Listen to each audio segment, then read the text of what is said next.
O Bolsonaro indicou o nome do André Mendonça no meio do ano, mas essa indicação ficou lá parada, abandonada no Senado. A gente tem que lembrar que em julho a gente estava no meio da CPI da pandemia, com várias descobertas sobre possível corrupção na compra das vacinas, dos imunizantes, e os senadores, eles não estavam muito querendo ver uma indicação do presidente, enfim, não queriam ver, nem pintado de ouro.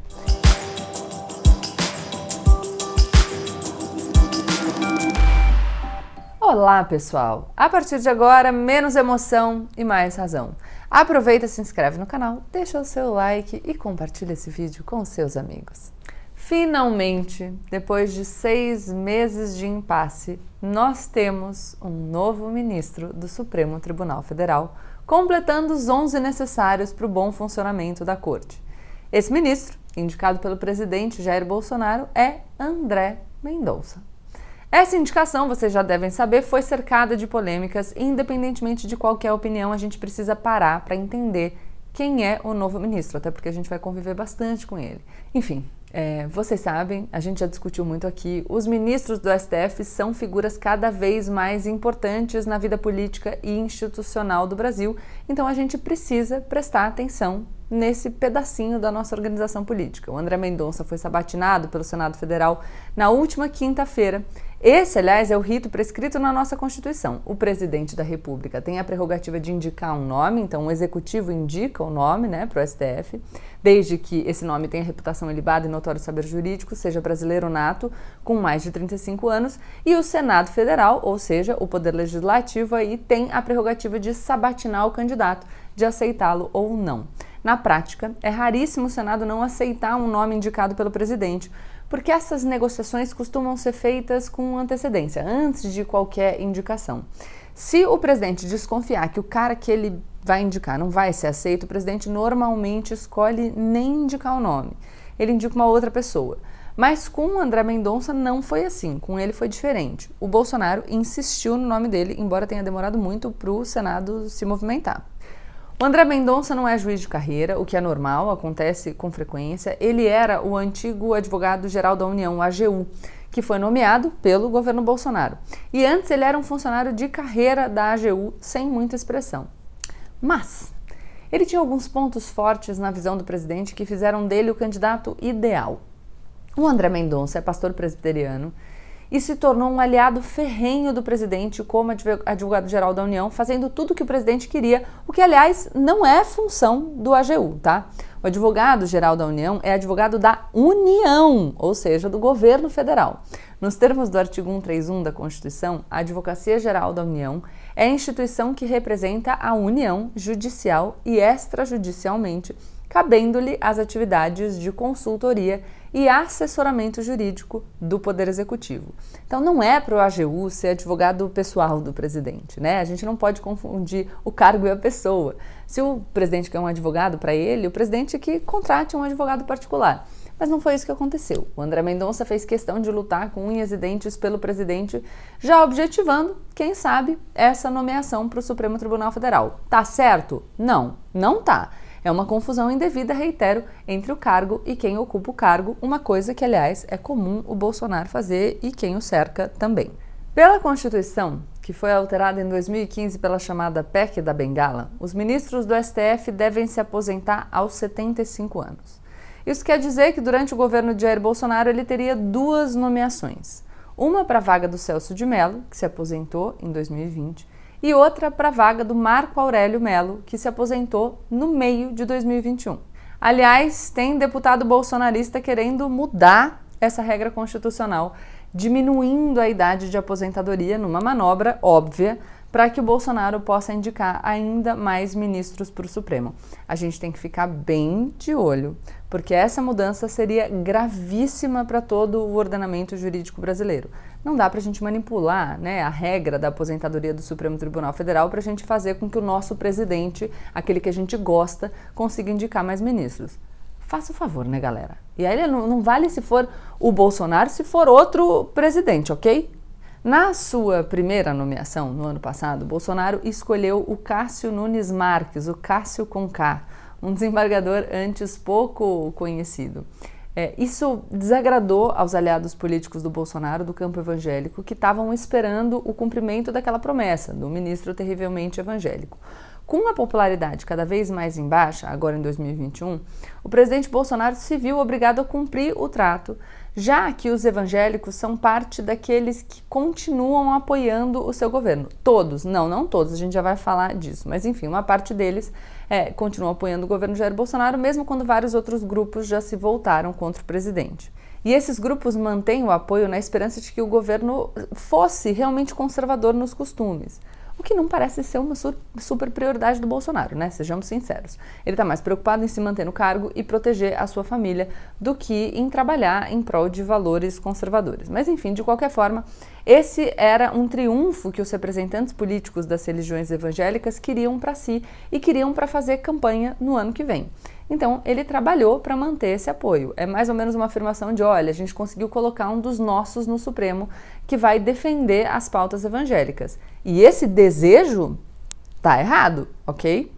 Esse debate, essa politização do Supremo Tribunal Federal, como se o ministro tivesse que ser representante de uma causa ou outra, enfim, é recente no Brasil. Eu fiz um vídeo muito bacana, aliás, sobre um podcast chamado As Paredes São de Vidro, que conta exatamente essa transição, né, de um Supremo menos envolvido com a política para esse Supremo completamente envolvido. Vale a pena voltar nesse vídeo para conferir. Eu vou pedir para a produção colocar o link aqui na tela para vocês poderem clicar e irem direto para esse vídeo. Essa história, ela é muito mais antiga nos Estados Unidos do que aqui no Brasil, por exemplo. Então a gente pode dizer que é uma das coisas ruins que a gente resolveu importar de fora. Bom, o Bolsonaro indicou o nome do André Mendonça no meio do ano, mas essa indicação ficou lá parada, abandonada no Senado. A gente tem que lembrar que em julho a gente estava no meio da CPI da pandemia, com várias descobertas sobre possível corrupção na compra das vacinas, dos imunizantes, e os senadores, eles não estavam muito querendo ver uma indicação do presidente, enfim, não queriam ver, nem pintado de ouro. Mas além desse mal-estar, lutava contra o André Mendonça o senador Davi Alcolumbre, presidente da Comissão de Constituição e Justiça do Senado, que tem a prerrogativa de colocar na pauta qualquer sabatina para ministros do STF. E o Davi Alcolumbre não queria pautar esse assunto. Existem diversas especulações sobre o motivo dele não querer pautar. Uma delas é de que o senador Alcolumbre preferia outro nome, talvez, por exemplo, o nome do Procurador-Geral da República, ou Inspetor-Geral da República, ou Augusto Aras, e estava tentando miar essa indicação do André. É uma suspeita. E, enfim, a gente vai esperar para ver se a gente confirma essa suspeita algum dia ou não. O fato é que depois de 6 meses, finalmente a sabatina foi pautada, marcada após muita pressão do governo, da bancada evangélica e do presidente do Senado, o Rodrigo Pacheco, que é mais ali numa boa, numa nice com o presidente Bolsonaro. O Bolsonaro em si fez corpo mole como sempre, porque ele não gosta de trabalhar. Aquela coisa, ele sempre foge das responsabilidades e faz o que for melhor politicamente para ele. Bom, o André Mendonça foi confirmado, ele precisava de no mínimo 41 votos, no Senado existem 80 senadores, então ele precisava da metade mais um. Ele teve 47 votos a favor, 32 contra e passou. É o novo ministro do STF. Na sabatina, o André Mendonça tentou amenizar os temores de que ele fosse impor a sua fé nos seus futuros e eventuais, naquele momento, julgados, né, que ele fosse impor a fé em detrimento da Constituição Federal. Ele afirmou o seguinte, que na vida, a Bíblia, no Supremo, a Constituição. Ele prometeu até defender no STF o direito constitucional do casamento civil das pessoas do mesmo sexo, uma questão polêmica para as igrejas evangélicas, e ele respondeu isso quando foi questionado pelo senador Fabiano Contarato. Entretanto, logo após a sua confirmação, o Mendonça declarou um passo para um homem, mas um salto para os evangélicos. Ué, não era um valor na vida e outro no Supremo? Foi só sair da sabatina que a confusão já começou, André Mendonça? E já pontuando aqui, para não restar dúvida, tem problema o André Mendonça ser evangélico? Nenhum. Eu desejo que ele, aliás, eu desejo que qualquer pessoa viva em plenitude, em paz a sua fé. Agora, isso não tem nada a ver com o Supremo, com o Estado. Uma coisa é uma coisa, outra coisa é outra coisa. Aí vocês vão falar, Gabriela, mas você tem preconceito contra os evangélicos? Absolutamente nenhum, reitero. Eu faria a mesma consideração que eu estou fazendo aqui sobre o André Mendonça se fosse um ministro católico, espírita, umbandista, ateu, enfim. Uma coisa, outra coisa é outra coisa. Não é para fazer confusão. Se o novo ministro Mendonça vai privilegiar a sua religiosidade em detrimento da Constituição brasileira, que define o Estado como laico, só o tempo vai dizer. Uma coisa é certa, agora confirmado, em breve empossado, o André Mendonça não precisa mais de padrinho, né? Porque a gente sabe que o cargo é vitalício, ninguém tira ele de lá até os 75 anos, data da aposentadoria compulsória. Ele tem 48 anos, serão quase 30 anos de casa. O único jeito de remover um ministro do Supremo é pelo impeachment, algo que nunca aconteceu. Até agora, o André Mendonça, que também passou pelo Ministério da Justiça, ele precisou cortejar muitos políticos e fez isso com muito sucesso. Ele conseguiu se colocar para o presidente como seu candidato preferido, pessoalmente, né, ao intimidar os críticos do presidente e como candidato natural para cumprir a promessa aos terrivelmente evangélicos. Ele instrumentalizou a sua fé para obter o apoio da bancada mais religiosa no Congresso Nacional. Durante o auge da pandemia, o André Mendonça defendeu que os verdadeiros cristãos estão dispostos a morrer para manter os templos abertos. A fé dele não me incomoda em absoluto. A mistura da fé com o Estado me incomoda. Quando necessário, o André Mendonça fez juras de Estado laico e respeito à Constituição lá aos senadores durante a sua sabatina. Ele teve senso de oportunidade também de jogar com a aversão ao provável segundo colocado à sua vaga, que poderia ser o Augusto Aras. O André Mendonça jogou muito bem e conseguiu um prêmio dos mais altos pela sua habilidade política. Agora, que ele pode ser o seu próprio homem, a gente vai ver o que vem por aí. Lembrar e cobrar com atenção, porque o ministro do STF pode muito, mas não pode tudo. Esse é um bom momento para a gente conversar um pouquinho também sobre a força dos evangélicos na política brasileira. E antes, eu não posso deixar de mencionar isso aqui. Ridicularizar toda uma fé, porque você não gosta do político A ou B, não é produtivo, não é estratégico. Além de, e esse é o principal ponto, ser profundamente preconceituoso. Andou circulando por aí no final de semana um vídeo da primeira-dama Michele Bolsonaro comemorando a confirmação do ministro André Mendonça, inclusive em grandes veículos de comunicação, com um tom jocoso, eu diria, como se fosse engraçado o jeito da primeira-dama de expressar a sua alegria. A gente pode discordar da nomeação do André Mendonça, a gente pode discordar do que ele diz sobre o futuro dele no Supremo, a gente pode discordar do que o Bolsonaro colocou como motivo para indicar o nome dele. Mas a Michele, como todo cidadão, tem o direito de comemorar uma vitória que ela considera importante do jeito que ela quiser. Existem aspectos de diversas religiões que são próprios daquela fé e não cabe a ninguém desrespeitar essas manifestações por incompreensão ou por animosidade com o marido dela. Eu sempre ouvi que a gente pode falar o que a gente quiser para quem a gente quiser, só que a gente não pode desrespeitar ninguém. Aqui nesse canal, além de tentar analisar os fatos com menos emoção e mais razão, a gente também prega o respeito a todo mundo, a todas as religiões.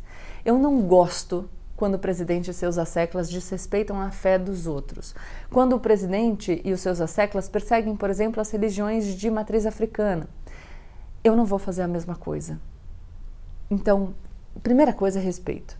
E a gente precisa ser bem honesto. Existe sim um preconceito de parcela da população brasileira contra denominações evangélicas, especialmente as neopentecostais.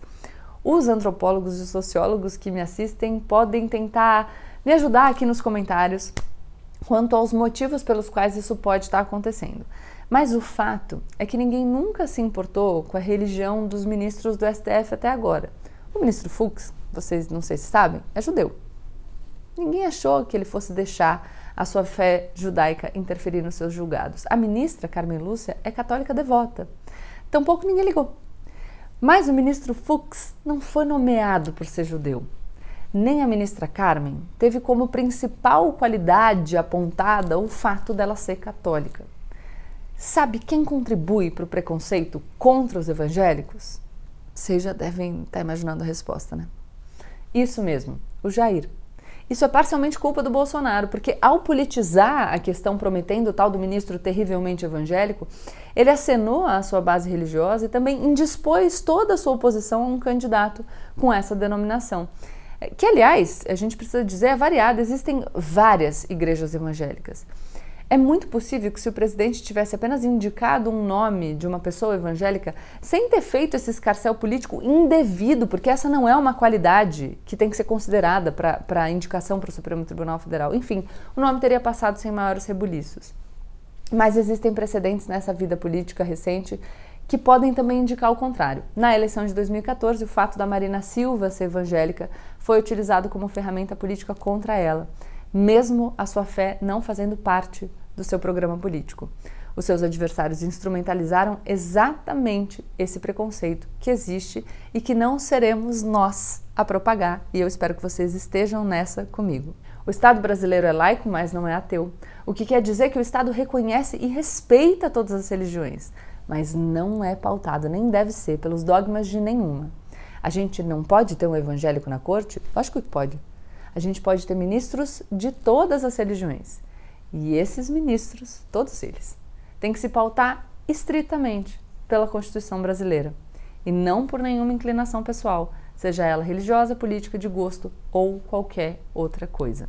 E sim, eu não ignoro que existem políticos evangélicos que usam a sua fé como arma para sobreporem os seus interesses ao ordenamento jurídico brasileiro. Claro que não. Eles usam isso como forma de angariar poder puro e simples também. No entanto, eles estão longe de representar a enorme maioria dos cidadãos evangélicos do Brasil, que hoje são por volta de 30% da nossa população, que não tem nada a ver com aquilo que esses políticos defendem. Não existe um eleitor evangélico monolítico, galera. Existem vários eleitores evangélicos com diversas motivações e inclinações. Um livro muito interessante sobre esse tema é o do antropólogo Juliano Speyer, chamado Povo de Deus. Então eu vou pedir aqui para vocês, cuidado para não generalizar, até porque se a gente partir de uma fatia que a gente desgosta, que a gente repudia, para classificar o todo, a gente trabalha em favor dessa fatia que a gente rejeita. Tem muito evangélico consciente da laicidade do Estado que também rejeita essa confusão indevida. E com esse pessoal, a gente pode trabalhar junto, com respeito. Hoje em dia, é dado certo, né? Muita gente diz que o eleitorado evangélico é de extrema direita e que por isso ele estaria inteiro fechado com o Bolsonaro. E isso não é verdade. Aliás, o Bolsonaro nem se alinha com tudo o que a bancada evangélica gostaria. O Bolsonaro perdoou 1,4 bilhão em dívida das igrejas, o que, enfim, a bancada evangélica certamente apreciou, mas apesar disso ele não transferiu a embaixada brasileira em Israel de Tel Aviv para Jerusalém, que era um pedido, um desejo da bancada evangélica. Os evangélicos também se opõem à facilitação do acesso a armas de fogo, que é um tema amplamente promovido pelo governo, ou seja, o alinhamento não é automático com a bancada evangélica e o alinhamento dos evangélicos também não é automático com essa bancada evangélica. A gente não pode esquecer que vários líderes evangélicos também eram aliados do governo Lula. As cúpulas de grandes igrejas, como a Assembleia de Deus de Madureira e a Igreja Universal, apoiaram as gestões petistas e não viam problema nenhum com isso. Hoje, outros políticos também cortejam essa importante fatia da população brasileira, como é o caso do ex-juiz e ex-ministro Sérgio Moro. Aí vocês vão me dizer, Gabriela, mas é normal, porque o Moro é de direita. Pois é, parece ser mesmo, né? Tem gente dizendo aí que ele é comunista, mas enfim. Vamos ver o que ele diz no GPS, eu vou tentar chamar, deixo aqui já o pedido público, mas a gente também pode falar do Ciro Gomes, um cara de esquerda que recentemente divulgou um vídeo publicitário da sua campanha nas redes, ressaltando a sua religiosidade. Isso é fazer um aceno às parcelas mais religiosas do povo brasileiro. E tudo bem, só que a gente tem que tomar cuidado para não fazer a confusão indevida entre religião e Estado, reitero mais uma vez, respeitando todo mundo e todas as religiões. É isso, galera. A gente tem um novo ator importante que devemos prestar muita atenção. A gente vai ver qual André Mendonça vai sentar naquela cadeira de número 11. E eu, sinceramente, espero que seja o André Mendonça que na sabatina no Senado Federal diz que na vida a Bíblia e no Supremo a Constituição. Porque essa é a regra. E uma dica importante para vocês. Se você, por acaso, gostou dessa ideia de o André Mendonça confundir a religião com o seu exercício, com o exercício da sua atividade no Supremo, pensa se fosse um ministro com uma religião com a qual você não concorda muito. Você também acharia bom? Então pronto, a regra tem que valer para todo mundo. Simples assim. Deixa seu like, se inscreve no canal e compartilha o vídeo com seus amigos. Tchau, tchau!